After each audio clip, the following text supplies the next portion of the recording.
The Boston Globe hosted a Boston Marathon coverage forum at the Hopkinton Center for the Arts. The Globe Marathon coverage is currently on display at the HCA until April 23rd.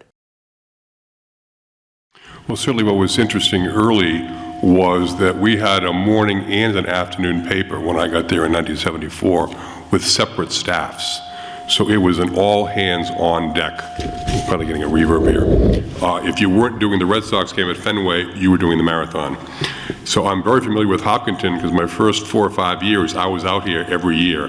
I was the kid. So do the start, kid. So after the fourth year, I'd done everything I could think of. And I did a story about the woman who owned a house near the starting line in the pre-porta potty era. So everybody who got caught short would knock on her door, use her facility, and then sign a guest book.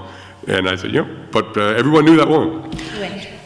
So growing up, you always looked forward to Patriots Day because you had it off from school. But I was also a runner from very early on, from junior high. So you knew you had the day off. So you would go to track practice. You'd go up the hill. You'd take bus 222 to the red line, take the red line to eventually get to the back bay, and you'd go along Comm Ave right before Hereford, and that's where you'd stay for years and years and years. But at the same time, you read everything about the Boston Marathon. So the pre-race coverage in the week leading up, Saturday especially, Sunday especially, and Monday, to have those race results of every single finisher, and you would go down and you'd be like, hey, I know that person. And you just go through every single column. That was a highlight. But what the Globe did for us, as well as giving the mass participant or the mass spectator something to look forward to on Patriots Day, was they made those elite runners, those professional runners, into household names. Of course, there's different times, and seeing that is still jarring. I think that 1951 is the year my dad was born, and looking at it, looking at all the pages compared and looking at the years of evolution and how, you said women is accepted into the races. The marathon is a very international sport and having a lot of international athletes. But one thing that I thought about too was how sports always reflects your community. I'm a big believer in that, and anything that happens, it's a big unifier.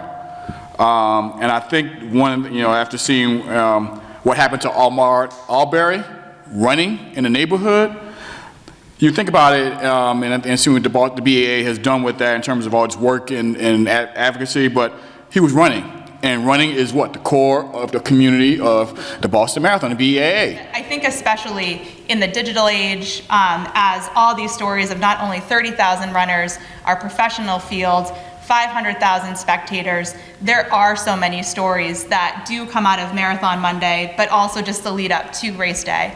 So we really try to work closely, especially with Matt's team, to pitch those stories, to make sure that we are telling the unique story that you haven't heard before in the 126 years of covering the Boston Marathon, which honestly is challenging at times, but it's also a fun challenge to think through how can you make something that has been done by so many people for so many years unique and fresh and still have that perspective. And I think the digital transformation over the year is something that has really affected that.